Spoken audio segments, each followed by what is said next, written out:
నమస్కారం. Health talks with Vijitha కార్యక్రమానికి స్వాగతం. ప్రస్తుతం మనతో పాటు ఉన్నారు ప్రముఖ ఆయుర్వేద వైద్యులు ప్రొఫెసర్ డాక్టర్ టి వేణుగోపాలరావు గారు. ఇప్పుడు వారితో మాట్లాడి మరిన్ని విషయాలు తెలుసుకుందాం. నమస్తే సార్. నమస్తే అమ్మ. సార్, మనం ఇంతకుముందు కూడా ఒక టాపిక్లో మాట్లాడుకున్నాం, డయాబెటీస్ అంటేనే చాలా కాంప్లికేషన్స్ అని చెప్పి. అందులో కామన్గా వచ్చే కాంప్లికేషన్స్ రెగ్యులర్గా ఇంట్లో పెద్దవాళ్ళు ఉన్నప్పుడు వింటూ ఉంటాము. కాళ్ళలో మంటలు వస్తున్నాయని చెప్పి, వేడి ఏదో మంటల పక్కనే కాలు పెట్టినంతగా ఎక్కువగా మంటలు ఉన్నాయని చెప్పి, బాగా తిమ్మిర్లు ఎక్కుతున్నాయని చెప్పి, ఇలా రకరకాల రీజన్స్ చెప్తుంటారు. వినే వాళ్ళకి మనకు అనిపిస్తుంటుంది ఇది కామన్గా అందరిలో ఉంటాయి కదా, వీళ్ళలో ప్రత్యేకించి ఏమున్నాయని. కానీ వాళ్ళు ఎంత సఫర్ అవుతున్నారో దానివల్ల వాళ్ళకే అర్థమవుతుంది పాపం. నిజంగా అసలు ఇలాంటి ఒక సమస్య అనేది నిజంగా డయాబెటీస్ వాళ్ళలో ఉంటుందా? దీన్ని మనం అంటే కొంచెం సీరియస్గా తీసుకునే అవకాశం ఉందా? అసలు దీన్ని ప్రత్యేకించి ఒక వ్యాధి అని అనొచ్చు అంటారా? దాని గురించి తెలియజేయండి. తప్పకుండా అమ్మ. ధన్వంతరి నమః. ఫ్రెండ్స్, డయాబెటిక్ పేషెంట్స్లో మీరు ఇంతకుముందు అన్న విధంగా ఏంటంటే రకరకాల కాంప్లికేషన్స్, కొన్ని సింపుల్ కాంప్లికేషన్స్ ఉండొచ్చు, కొన్ని క్రానిక్ కాంప్లికేషన్స్ ఉండొచ్చు, కొన్ని క్రానిక్ సీరియస్ కాంప్లికేషన్స్, ఓకే, దీర్ఘకాలంగా ఉండి సీరియస్గా ఉండే కాంప్లికేషన్స్ ఉంటాయి. దాంట్లో ఇప్పుడు మీరు చెప్పిన లక్షణాలకు సరిపోయే ఒక కండిషన్ని డయాబెటిక్ పెరిఫెరల్ న్యూరోపతి అని అంటారు అనమాట. Diabetic peripheral neuropathy. దీంట్లో ముఖ్యంగా ఇప్పుడు నేను చెప్పిన ఈ రెండు సిమ్టమ్స్తో పాటు ఇంకేమైనా సిమ్టమ్స్ ఉంటాయా సార్? ఉంటాయమ్మా. ఎటువంటివి? సో దీంట్లో ముఖ్యంగా డయాబెటిక్ పెరిఫెరల్ న్యూరోపతిలో ఉండే లక్షణాలలో చాలా మందిలో మెజారిటీ వాళ్ళలో కనపడేది ఏంటంటే మంటలు, అరిపాదాలలో మంటలు. సో ఈ మంటల యొక్క తీవ్రత కొంతమందిలో ఎక్కువగా ఉంటుంది, కొంతమందిలో తక్కువ ఉంటుంది. కొంతమందిలో ఒకే రోజులో ఎక్కువ ఉంటుంది, అదే రోజు కొద్దిగా తక్కువ ఉంటుంది. కొంతమందికి డే టైంలో ఎక్కువ ఉంటుంది, కొంతమంది రాత్రిపూట పడుకున్నప్పుడు ఎక్కువగా ఉంటుంది. ఓకే, కొంతమందికి ఈ మంటలతో పాటు తిమ్మిర్లు కూడా ఉంటాయి. ఓకే, ఈ తిమ్మిర్లతో పాటు మొద్దుబారినట్టు, స్పర్శ లేనట్టు కూడా ఉంటుంది కొంతమందికి. ఇంకొకటి, ఇంకా కొంతమందిలో ఇది అడ్వాన్స్ అయిన కొద్దీ, అంటే ఈ వ్యాధి తీవ్రత మనకు పెరిగిన కొద్దీ ఏమవుతుందంటే ఆ కాళ్ళలో బలం తగ్గుతుంది అనమాట. సో కాళ్ళలో పట్టు తగ్గుతుంది, నడుస్తుంటే మనకి తూలినట్టు ఉండడము, కాళ్ళకి పట్టు తప్పినట్టు, బలంగా అడుగు వేయలేకపోవడము. కొంతమందికి చెప్పులు అంటే ఫుట్వేర్, నార్మల్ చెప్పులు అడుగు వేసినప్పుడు అయితే జారుతుంటాయి అనమాట, కాళ్ళ నుంచి జారుతాయి వాళ్ళకి తెలియకుండానే. సో ఎంత వాళ్ళు ప్రయత్నం చేసినా కానీ వాళ్ళకి గ్రిప్ రాదనమాట. దీన్ని గ్రిప్ లాస్ అంటారు. సో ఇది కూడా ఒకటి ఉంటుంది. కొంతమందికి కాళ్ళలో బలం ఉండదు అనమాట, అంటే కొంచెం ఒక 10 అడుగులు వేసిన తర్వాత ఇంకా కూర్చోవాల్సి వస్తుంది. వీటికి అదనంగా ఇంకా కొంతమందిలో కాళ్ళలో లేకపోతే అరిపాదాలలో, కొంతమందికి వేళ్లలో నొప్పులు మొదలవుతాయి, పెయిన్స్ కూడా ఉంటాయి అన్నమాట. సో ఇవన్నీ కూడా డయాబెటిక్ పెరిఫెరల్ న్యూరోపతికి సంబంధించిన లక్షణాలు అన్నమాట. ఇప్పుడు ఈ లక్షణాలు ఎవరైనా ఉన్న వాళ్ళు గుర్తించి దీనికి ఏదైనా చిట్కాలు కానీ అలాంటివి ఏమైనా ఇంట్లోవి ఫాలో అవ్వచ్చా? ఈ సమస్యల్ని ఇలాగే మనం కనుక డిలే చేస్తే ఇంకా తీవ్రంగా అయ్యే అవకాశం ఉంటుంది? తప్పకుండా అమ్మా. సో దీంట్లో జరిగేది ఏంటంటే న్యూరోపతిలో మనకి అంటే ఇది ఇప్పుడు చాలా మంది ఏంటంటే ఇప్పుడు వీడియో చూసే వాళ్ళకి ఎక్కువ ఇంట్రెస్ట్ ఏది ఉందంటే సార్ ఈ ప్రాబ్లం చెప్పారు, దీనికి రెమెడీ ఏం చెప్తారని చూస్తారు. అవును సార్. కానీ దయచేసి నేను చెప్పేది వినండి, పూర్తిగా వినండి మీరు. ఇది కొద్దిగా ఎక్కువ టైం తీసుకున్నా కానీ మొదటి నుంచి లాస్ట్ వరకు చూడండి. అది మీ ఇంట్లో ఉండే వాళ్ళకో, మీకో, లేకపోతే మీకు తెలిసిన వాళ్ళకో, ఎవరికొకరికి తప్పకుండా ఉపయోగపడే వీడియో ఇది. ఓకే, ఓపికగా చూడండి, జాగ్రత్తగా చూడండి. చాలా మంది ఏంటంటే సోది చెప్తున్నారు, ఇవన్నీ కామెంట్స్ మనం చూస్తున్నాం. కానీ ఇది మనకు ఒక సైంటిఫిక్ గా చెప్పాలనే ఉద్దేశంతో చేస్తున్న వీడియో, మీరు ఓపికగా వినండి మీరు. సో దీంట్లో జరిగేది ఏంటంటే డయాబెటిక్ పెరిఫెరల్ న్యూరోపతిలో రెండు జరుగుతాయి మనకి. ఒకటి నరాలకు సంబంధించిన డ్యామేజ్, రెండవది రక్తనాళాలకు సంబంధించిన డ్యామేజ్. రక్తనాళాలకు సంబంధించిన డ్యామేజ్ని వాస్కులోపతి అంటారు. నరాలు డ్యామేజ్ అయితే దాన్ని న్యూరోపతి అంటారు. సో ఈ న్యూరోపతి అంటే నరాలు డ్యామేజ్ కావడము, అంటే మనకి అరిపాదాల్లో మనకి ఉండే ఈ బ్లడ్ నర్వ్స్ అనేవి డ్యామేజ్ అవుతాయి. ఎందుకు అంటే నరాల వ్యవస్థకు కూడా మనకి ఏ విధంగానైతే ప్రతి కణానికి నరాల యొక్క అవసరం ఉంటుందో, నర్వ్ స్టిమ్యులేషన్ అవసరం ఉంటుందో, అదేవిధంగా ఆ నరాలకు కూడా రక్త సరఫరా అవసరం. ఎందుకంటే న్యూట్రిషన్ అనేది వచ్చేదే రక్తం నుంచి. సో రక్తం నుంచి వచ్చే న్యూట్రిషన్స్ వల్లనే మనకి మన ఈ నరాలు అనేవి ఆరోగ్యంగా ఉంటాయి. ఈ డయాబెటిక్ న్యూరోపతిలో జరిగేది ఏంటంటే రక్తంలో కంట్రోల్ లేని షుగర్ వల్ల, sugar control, chronic uncontrolled diabetes, okay okay, మనకి నార్మల్ లెవెల్స్ లేకుండా అబ్నార్మల్ లెవెల్స్లో చాలా దీర్ఘకాలంగా మనకి షుగర్ లెవెల్స్ పెరిగి అలాగే ఉంటూ పోతుంటే ఏమవుతుందంటే ఈ సన్నటి వెంట్రుక మందం ఉండే ఈ రక్తనాళాలు మనకి ఎక్కడైతే మనకి ఈ నరాలకి సప్లై చేస్తున్నాయో సో ఆ రక్తనాళాల యొక్క గోడలు మందమెక్తాయి అన్నమాట. ఓకే, సో దీన్ని ఎండోథీలియల్ హైపర్ప్లేషియా అంటారు దీన్ని. సో దానివల్ల ఆక్సిజన్ డిప్లీషన్ అంటే రక్త నాళాలు డ్యామేజ్ లేకపోతే అవి కుంచుకుపోతే గట్టిగా ఉన్నప్పుడు ఏమవుతున్నాయంటే దాని నుంచి పోయే బ్లడ్ అనేది సరిగా పోదు. సరిగా పోనప్పుడు ఏమవుతుంది, నర్వ్స్కి అందాల్సిన విధంగా న్యూట్రిషన్ అందదు, ఆక్సిజన్ అందదు. అవును అవును, దీన్ని హైపోక్సియా అంటారు. సో క్రానిక్గా ఈ హైపోక్సియా ఉండడం వల్ల ఏమవుతుందంటే ఈ నరాలు అనేవి డ్యామేజ్ అవుతాయి. ఓకే, దీన్ని న్యూరోపతి అంటారు. సో న్యూరోపతిలో కూడా మనకి sensory neuropathy, motor neuropathy, autonomous neuropathy అంటారు, చెప్తాను. సో సెన్సరీ న్యూరోపతి అంటే స్పర్శకు సంబంధించిన నరాలు దెబ్బతినడం. ఓకే. మోటార్ న్యూరోపతి అంటే కదలికలకు సంబంధించిన నరాలు దెబ్బతినడం. ఆటోనమస్ నర్వస్ సిస్టమ్ అంటే మనకి ఈ హార్ట్ రేటు, తర్వాత హార్ట్ని కంట్రోల్ చేసేది, లంగ్స్ని కంట్రోల్ చేసేది, రెస్పిరేషన్ని కంట్రోల్ చేసేది, ఈ పేగులను కదలికలు చేసే ఈ ఆటోనమస్ నర్వస్ సిస్టమ్ అంటారు. అంటే మనకు సంబంధం లేకుండానే పనిచేసే నరాల వ్యవస్థ. ఆటోనమస్ నర్వస్ సిస్టమ్ కూడా కొంతమందిలో ఈ న్యూరోపతికి గురవుతుంది అనమాట. అంటే ఇది దీర్ఘకాలికంగా దీర్ఘకాలం ఒక 10-15 ఏళ్ళు డయాబెటీస్ కంట్రోల్ లేకుండా ఉండే వాళ్ళలో. Okay okay. సో ఎన్ని మందులు వాడినా కంట్రోల్లో ఉండదు. కొంతమందికి ఎట్లా ఉంటారంటే పర్వాలేదు మందులు వేసుకుంటున్నాం కదా తినొచ్చు, ఏ ప్రాబ్లం అవ్వట్లేదు, పెరిగినా అలా ఉన్నా కూడా అనుకుంటారు. స్టార్టింగ్ స్టేజ్ లో మనకి దీని యొక్క లక్షణాలు కనబడడం వెంబడే మనకి ట్రీట్మెంట్ తీసుకోవాలన్నమాట. ఓకే. సో ఆయుర్వేదంలో మనకి ఒక అబ్జర్వేషన్ ప్రకారం ఏంటంటే పిత్త ప్రకృతి అంటే మనకి ప్రకృతులు చెప్పారు, వాత ప్రకృతి, పిత్త ప్రకృతి, కఫ ప్రకృతి, ద్వంద్వజ ప్రకృతులు అని ఆయుర్వేదం. ప్రకృతులు అంటే కాన్స్టిట్యూషన్ అంటే శరీర తత్వాలు అనమాట. సో వేడి శరీరము, చల్వ శరీరము, కఫ శరీరము ఇట్లా చెప్తారు కదా. సో వాళ్ళలో వేడి శరీరము పిత్త తత్వం అంటారు దాన్ని. వాళ్ళలో ఈ న్యూరోపతి సిమ్టమ్స్ ఎక్కువగా కనపడతాయి వేరే శరీర తత్వాలతో పోలిస్తే. వేడి శరీరం వల్ల ఇవి ఎక్కువగా వస్తాయి, ఎందుకంటే ఇది రక్తానికి సంబంధించింది, పిత్తానికి రెండు కూడా రిలేషన్ ఉంటుంది కాబట్టి. సో మంటలకు సంబంధించింది కూడా పిత్తానికి సంబంధించింది, వేడికి సంబంధించింది. సో పిత్త ప్రకృతి ఉన్న వాళ్ళలో ఇది వచ్చే అవకాశాలు మిగతా వాళ్ళతో పోలిస్తే ఎక్కువగా ఉంటాయి. సో ఇది ఒక కారణం ఉంటుంది. సో తర్వాత ఇది ఆయుర్వేదంలో ఈ లక్షణాలని మనకి కరపాద దాహము, తర్వాత పిపీలికామివ సంచారం అంటారు. అంటే మనకి ఈ కొన్నిసార్లు ఏమవుతుందంటే అరిపాదాలలో చీమలు పాకినట్టు క్రాలింగ్ సెన్సేషన్ అంటారు దీన్ని. ఓకే, అది కూడా నరాలు డ్యామేజ్ కావడం ఒక సిమ్టమ్ అనమాట, క్రాలింగ్ సెన్సేషన్. ఇవన్నీ చెప్తారు. తర్వాత సుప్తత, దాహము, సుప్తత, వేదన, పిపీలిక, సంచారం ఇవ, ఈ 4 కూడా మనకి ఈ ప్రమేహ వ్యాధిలో మనకి వచ్చే అవకాశం ఉంటుందని ఆయుర్వేదంలో కూడా చెప్పారనమాట. సో ఓవరాల్గా ఇది మనకి ఆయుర్వేదంలో వాత పిత్త దోషాలకు సంబంధించిన ఒక సమస్య. ఓకే. మరి ఇప్పుడు ఈ సమస్య ఉంది అని మీరు చెప్తే తప్ప మాకు తెలియదు. మామూలుగా ఈ సిమ్టమ్స్ అయితే ఉంటాయి, కానీ నార్మల్గా వచ్చే సిమ్టమ్సే కదా, 4 రోజులు అయితే అదే తగ్గిపోతాయి, ఏదో ఫుడ్ అటు ఇటు అవడం వల్ల వచ్చిందేమో, లేదు అని అంటే వయసు పెరిగిపోతుంది, ఇలా ఏదో ఒకటి అనుకుంటారు సార్. నిజంగా ఒక సమస్య ఇది కనిపించింది నాలో సిమ్టమ్ అని అంటే నేను వెంటనే డాక్టర్ని సంప్రదించాలా, లేదు అంటే మామూలుగా ఆయుర్వేదిక్ అంటేనే మూలికలు లేదంటే ఇంటి చిట్కాలు ఇలాంటివి అంటుంటారు, అవేమన్నా ఫాలో అయితే సరిపోతుందంటారా? దీంట్లో ముఖ్యంగా అంటే నా అడ్వైస్ ఏంటంటే అమ్మా, ఇది ఒక గంభీరమైన సమస్య, ఒక సీరియస్ ప్రాబ్లం. ఇది ఎందుకు సీరియస్ అంటున్నా అంటే ఈ సమస్యను సరైన సమయంలో సరిగా దాన్ని కంట్రోల్ చేయలేకపోతే ఫ్యూచర్లో మనకేమవుతుందంటే మొద్దుబారిపోయి స్పర్శ జ్ఞానం కూడా పోతుందని చెప్పాను కదా. సో ఈ స్పర్శ జ్ఞానం పోయినప్పుడు ఏంటంటే ఆ పేషెంట్స్ నడుస్తున్నప్పుడు ఏదైనా కుచ్చుకున్నా కానీ, లేకపోతే ఏదైనా రాయి తగిలినా కానీ, ముళ్ళు గుచ్చుకున్నా కానీ, ఏదైనా రాయి తగిలినా కానీ వాళ్ళకి తెలియదు అనమాట.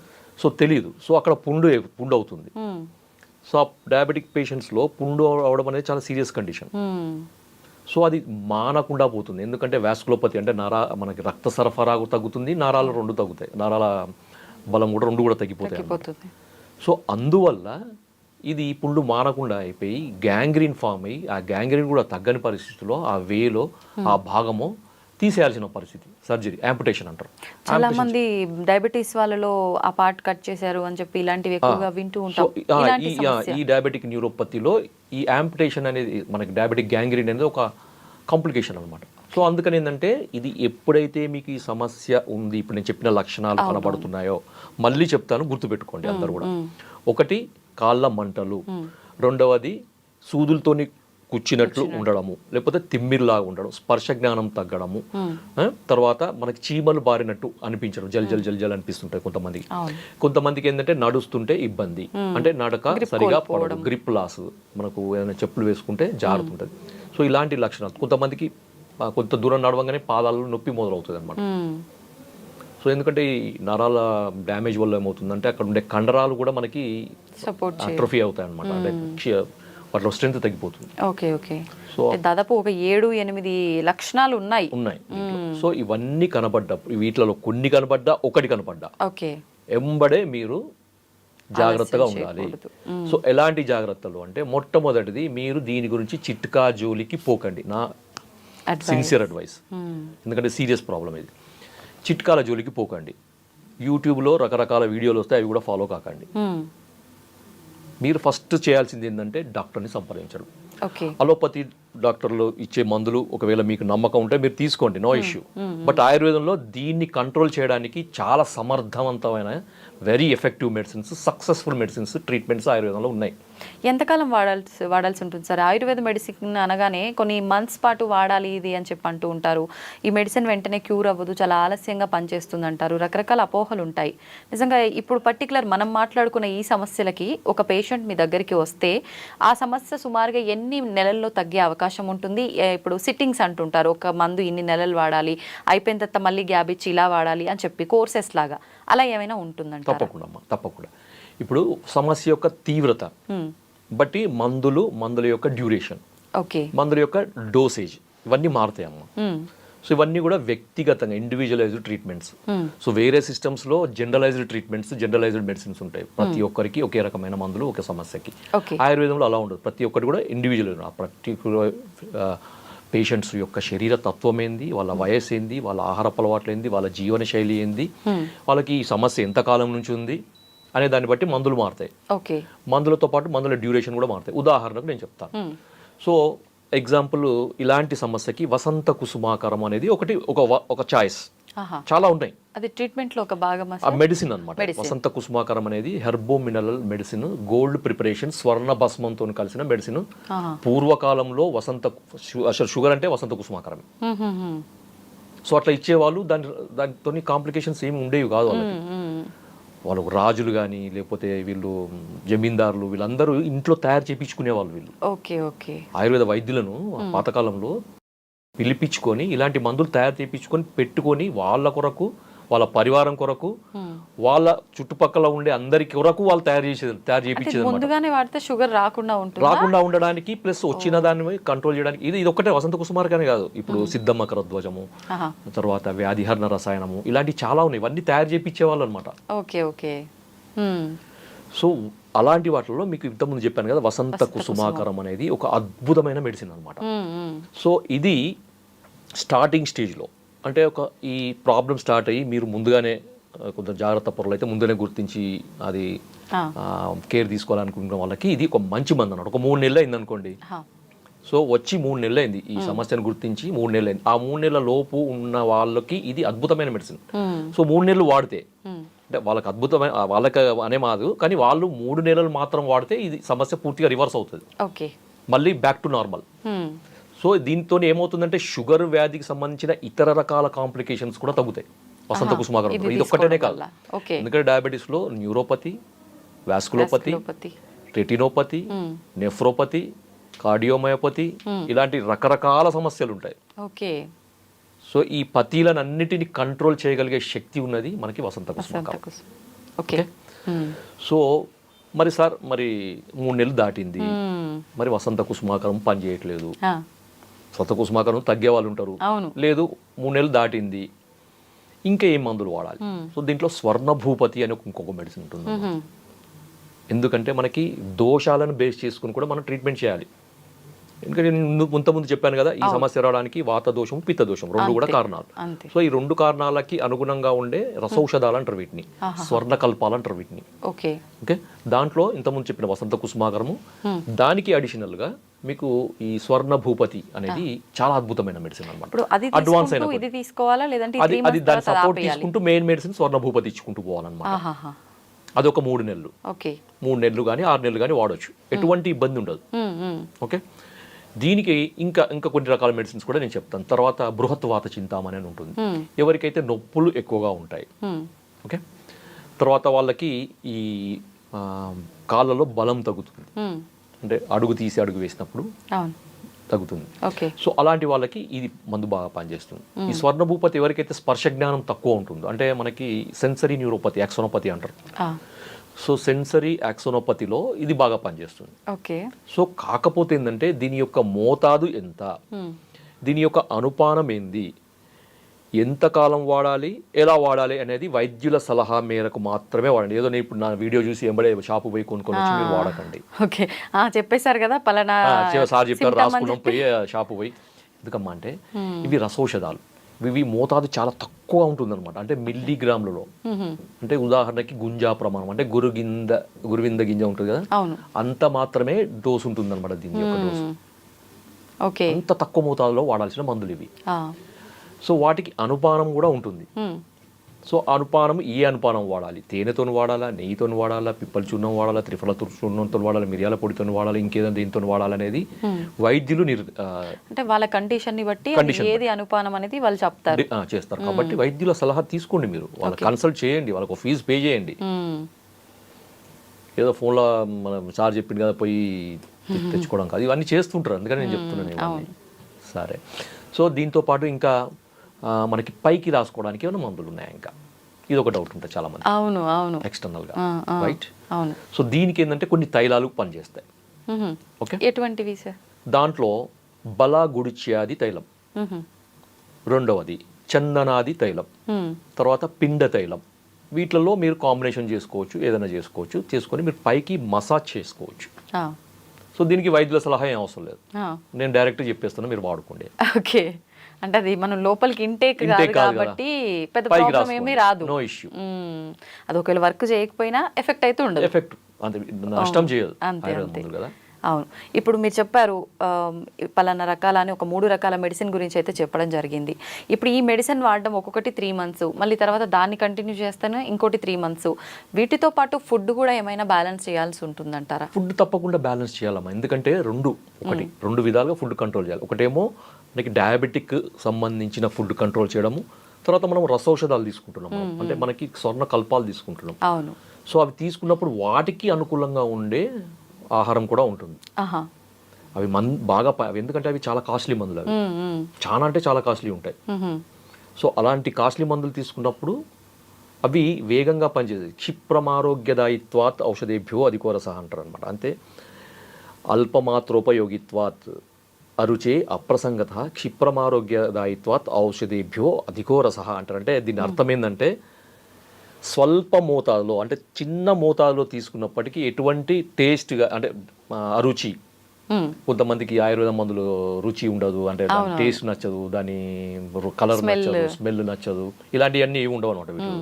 తర్వాత తీసుకున్నాక కొంతమందికి ఏదో వామిటింగ్ సెన్సేషన్ లాగా అంత కొంతమంది ఇట్లా ముఖమంతా ఇట్లా పెట్టేస్తారు, 36 రకాల జెస్చర్స్ పెడతారు అన్నమాట. సో అలాంటిది ఏమి ఉండదు అనమాట. సో అట్లాంటిది ఏమి ఉండకుండా స్వల్ప మోతాదులో తీసుకున్నప్పటికీ క్షిప్రమారోగ్యదాయిత్వం, అంటే వెంటనే రిజల్ట్ను చూపించేటి ఇంజెక్షన్స్ ఏవైతే మనకి కొన్ని రకాల ఇది పెద్ద టాపిక్ అమ్మ, రసౌషధాలు చాలా పెద్ద టాపిక్, నేను సూక్ష్మంగా చెప్తున్నాను. సో మనకి తొందరగా పనిచేస్తాయి ఇవి రసౌషధాలు. ఇప్పుడు చెప్పిన 3 కాదు, 36 రకాలు ఉన్నాయి. అవన్నీ కూడా మనకి కాంబినేషన్లో ఏ వాళ్ళకి ఉపయోగపడేది మనం చేసుకోవచ్చు. ఇప్పుడు తైలము అనేది కొన్ని మనకు బయట ఎక్స్టర్నల్గా మనకి చేసుకోవచ్చు, దానివల్ల ఇబ్బంది ఏమీ లేదు. ఫుడ్ విషయంలో ఏంటంటే ఒకటి ఈ వాడేటప్పుడు వంకాయ ఒకటి, గోంగూర ఒకటి, చింతపండు ఒకటి, తర్వాత నిలువ పచ్చళ్ళు, ఇవి మానేయాలి. ఇవి ఈ 4 ఎందుకు మానేయమని చెప్తున్నానంటే ఉప్పు పని కాదు, ఇవి రక్తాన్ని చెడగొడతాయి. ఆయుర్వేద సిద్ధాంతం ప్రకారం ఏంటంటే రక్తాన్ని చెడగొడతాయి. రక్తం చెడినప్పుడు రక్తనాళాలు చెడిపోతాయి, రక్తనాళాలు చెడిపోయినప్పుడు నర్వ్స్ చెడిపోతాయి, నర్వ్స్ చెడిపోయినప్పుడు టోటల్ డ్యామేజ్ డ్యామేజ్. ప్లస్ ఏంటంటే మనకి వీటికి వ్యతిరేకంగా ఉంటాయి అనమాట. మనం వాడే మందులకి వీటి యొక్క గుణాలు వ్యతిరేకంగా ఉంటాయి, కానీ ఆపోజిట్ డైరెక్షన్లో మనకి ఈ వ్యతిరేక గుణాలు ఉన్నప్పుడు మందు పని నలిఫై అవుతుంది అనమాట. ఓకే. సో ఇంత కాస్ట్లీ మందు కూడా పని చేయకుండా అవుతుంది, లేకపోతే తక్కువగా పనిచేస్తుంది. ఓకే. సో అందువల్ల మనకి ఈ చేయాలి. తర్వాత దీనికి సంబంధించింది ఇంకా ముఖ్యమైన చాలా ఇప్పుడు నేను చెప్పిన పార్ట్ ఒకటి, ఇదైతే ఎంత ముఖ్యం, దీనికంటే 2 రెట్ల ముఖ్యమైనది ఏంటంటే పంచకర్మ ట్రీట్మెంట్స్. ఎలా ఉంటుంది సార్ ఈ ట్రీట్మెంట్? పంచకర్మ ట్రీట్మెంట్స్లో మనకి వస్తికర్మ అనేది ఒకటి ఉంటుందమ్మా. వస్తికర్మ అంటే మీకు అర్థం కావడానికి చెప్తున్నాను, it's just like enema, but it's not enema. Procedure అనేది ఎనిమా లాగా ఉంటుంది తప్ప ఇది ఎనిమా కాదు. ఎందుకు అంటే మనము మలద్వారం నుంచి ఈ మెడిసిన్ని ఎక్కిచ్చే ప్రక్రియను వస్తికర్మ అంటారు. ఓకే. అది మనకి అపానస్థానం, పుట్ట భాగంలో, బొడ్డు కింది భాగం నుంచి అపానస్థానంకి చేరుతుంది అనమాట. సో ఏ విధంగా మనకు ఒక చెట్టు ఎండిపోయింది అనుకోండి, మనం నీళ్ళు ఎక్కడ పోస్తాం? కిందనే కదా, అంతే తప్ప పైన పోయాం కదా నీళ్ళు. అంతే. సో అదేవిధంగా నరాల వ్యవస్థకి మూలం ఇదనమాట. మనకి అపానవాతం యొక్క, అపానస్థానం యొక్క, దీన్నే ఇప్పుడంతా గట్ హెల్త్ అంటున్నారు కదా, మన ఆయుర్వేదంలో ఎప్పుడో చెప్పారనమాట గట్ హెల్త్ అనేది. సో ఇది బాగుంటే ఇది బాగుంటుంది, అంటే గట్ బ్రెయిన్ యాక్సిస్ అనేది రిస్టోర్ అవుతుంది ఇక్కడ ఇవ్వడం వల్ల మనకి. దీనివల్ల దీంట్లో మనకి పంచతిక్త, పంచప్రసృత, సగృత, క్షీరవస్తి అని ఒకటి ఉంటుందన్నమాట. సో దీంట్లో మెడికేటెడ్ మూలికలు, అంటే కొన్ని రకాల మూలికలను కషాయం చేసి, కషాయం కంటే కూడా దాన్ని క్షీరపాకం అంటారు అనమాట. అంటే పాలల్లో వాటిని నీళ్లు పోసి ఉడికిచ్చేసి దాన్ని ఒక పద్ధతి ఉంటుంది. దాంట్లో మనం ఈ ఘృతం కలుపుతాం, అంటే మంచి ఆవు నెయ్యి కలిపి ఇంకా కొన్ని రకాల మూలికలను కలిపి దాన్ని ఇప్పుడు ఎనిమా లాగా ఇస్తాం అనమాట. సో ఈ పద్ధతి కొంతకాలం ఇవ్వాలన్నమాట. తీవ్రతను బట్టి 15 రోజులు, 30 రోజులు, నెల 40 రోజులు అట్లా ఇవ్వాలన్నమాట.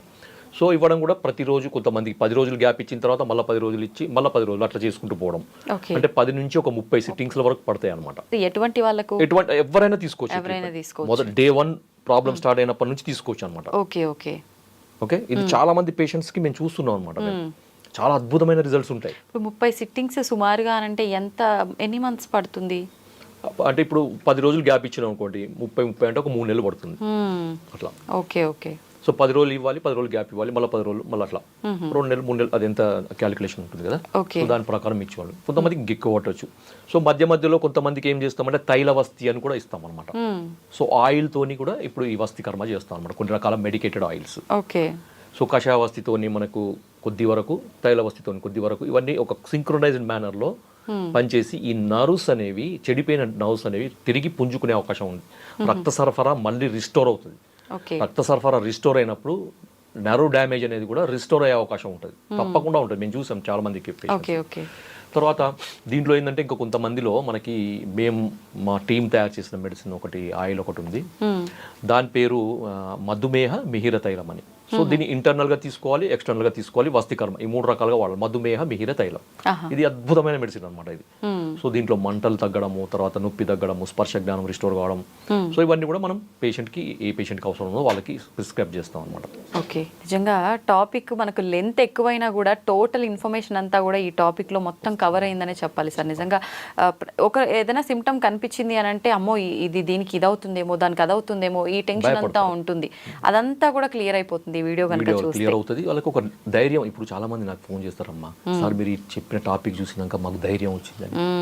చాలా డిప్రెషన్ లో ఉండే, ఆ మందులు వాడి ఇంజెక్షన్ తీసుకొని మాకు విసుగు వచ్చింది, మీరు చెప్పిన తర్వాత మాకు ధైర్యం వచ్చింది. అవును. ట్రీట్మెంట్ పేషెంట్ కి ట్రీట్మెంట్ ఎంత యూజ్ అవుతుందో, వాళ్ళని మోటివేట్ మాటల ద్వారా, ఈ విధంగా మాటలు వింటే కూడా చాలా వరకు వాళ్ళకు సినీ ఫీల్డ్ వాళ్ళు వచ్చి, పొలిటీషియన్స్ వచ్చి. Okay. Thank you sir, thank you very much. జై ఆయుర్వేద.